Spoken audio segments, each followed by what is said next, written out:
అందరికీ నమస్కారం అండి. మీ జయలక్ష్మి. ఈరోజు మన వీడియోలో మెంతికూర కోడిగుడ్డు మసాలా కర్రీ చేసుకుందామండి. దానికి కావాల్సిన పదార్థాలు 2 మెంతికూర కట్టలు, 4 కోడిగుడ్లు, 3 పచ్చిమిర్చి, 3 టమాటా, 4 ఉల్లిపాయలు. మెంతికూర కోడిగుడ్డు మసాలా కర్రీ తయారు చేసుకునే విధానం చూద్దామండి. గుడ్లు ములిగేంత వరకు వాటర్ పోసుకొని మనం ఉడకబెట్టుకుందామండి. దాంట్లో కొంచెం కల్లుప్పు వేసుకుందాం, ఎందుకంటే అవి పగలకుండా ఉంటాయి. ముందుగా మెంతికూర కట్ చేసుకుందామండి, ఎందుకంటే ఈ కాళ్ళు తీసేద్దాం. ఈ ఆకుల వరకు కట్ చేసుకుందాం. కాళ్ళు ఉంటే చేక వస్తుందండి.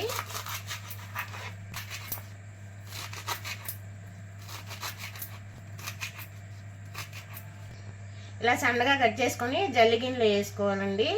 నీట్గా వాష్ చేసుకోవాలి. పచ్చిమిర్చి సన్నగా కట్ చేసుకుందామండి.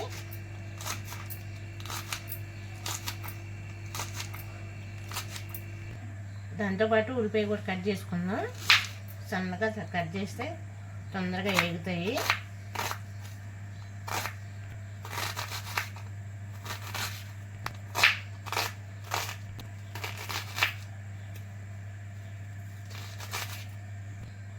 టమాటా కట్ చేసుకుందామండి. పేస్ట్ కాబట్టి పెద్ద ముక్కలు కట్ చేసుకోవచ్చు.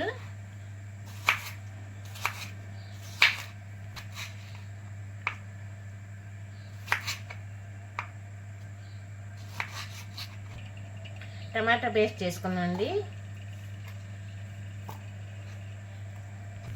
టమాటా పేస్ట్ రెడీ అయిపోయిందండి. ఇప్పుడు కూర తయారు చేసుకుందాం. 4 స్పూన్లు ఆయిల్ వేసుకుందాం. గుడ్లకి ఘాట్లు పెట్టుకొని ఇప్పుడు వేయించుకుందాం. నేను ముందుగానే ఘాట్లు పెట్టేసానండి. దీంట్లో కొద్దిగా పసుపు వేసుకుందాం. దోరగా వేయించుకోవాలి గోల్డెన్ కలర్ వచ్చే వరకు. గుడ్లు వేగిపోయండి, ప్లేట్లో తీసేసుకుందాం.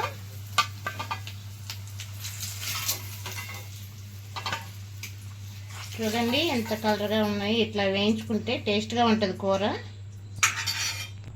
అదే నూనెలో 1 స్పూన్ జీలకర్ర వేసుకుందాం. జీలకర్ర చిటపట అనే వరకు వేయించుకొని సన్నగా తరిగిన ఆనియన్స్ వేసుకుందాం.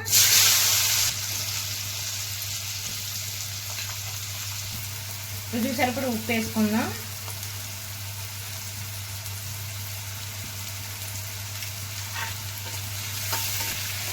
ఈ ఉల్లిపాయలని గోల్డెన్ కలర్ వచ్చే వరకు వేయించుకుందాం. ఉల్లిపాయలు మగ్గిపోయినాయి. పచ్చిమిర్చి వేసుకుందాం. 1 స్పూన్ అల్లం వెల్లుల్లి పేస్ట్ పచ్చివాసన పోయే వరకు వేయించుకోవాలి.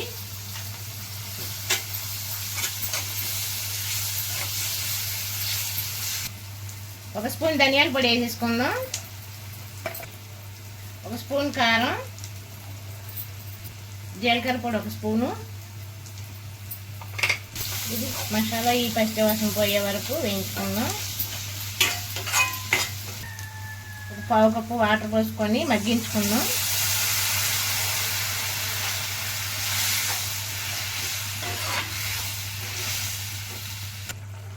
మసాలా వేగిపోయింది. చూడండి ఆయిల్ పైకి తేలింది కదా. ఇప్పుడు సన్నగా కట్ చేసుకున్న మెంతికూర వేసేసుకుందాం.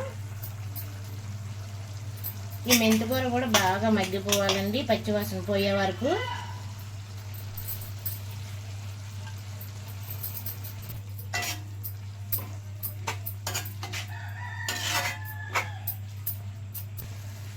మెంతికూర మగ్గిపోయింది.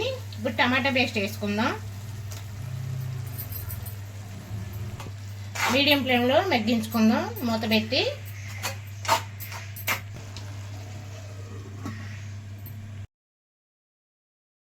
మూత తీసి ఒకసారి చూద్దామండి. చూడండి ఆయిల్ తేలిపోయింది కదా. ఇప్పుడు దీంట్లో 1 కప్పు వాటర్ పోసుకుందాం. 1 స్పూన్ గరం మసాలా వేసుకుందాం.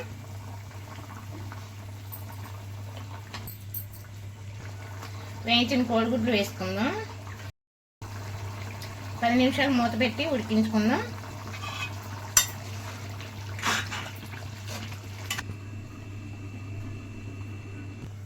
పది నిమిషాలు అయ్యిందండి. మూత తీసి చూసుకుందాం. చూడండి మగ్గిపోయింది, నూనె పైకి తేలింది కదా, కూర రెడీ అయినట్లే. మనం ఎప్పుడు అన్ని రకాల కోడిగుడ్లు కూరలు చూస్తాం కదండి, ఒక్కసారి ఈ మెంతికూర కోడిగుడ్డు చేసి చూడండి, చాలా బాగుంటుంది, టేస్టీగా ఉంటుంది. ఈ మెంతికూర అండి డయాబెటీస్ వాళ్ళకి చాలా మంచిదండి, మన హెల్త్కి కూడా చాలా మంచిది, కళ్ళకి వాటికి. గుడ్డు కూడా మంచిది కదండి. ఈ రెండు కాంబినేషన్ చాలా బాగుంటుంది. ఒకసారి మీరు కూడా ట్రై చేయండి, చాలా బాగుంటుంది. ఈ వీడియో మీకు నచ్చినట్లయితే లైక్ చేయండి, షేర్ చేయండి, సబ్స్క్రైబ్ చేయండి. Thank you for watching.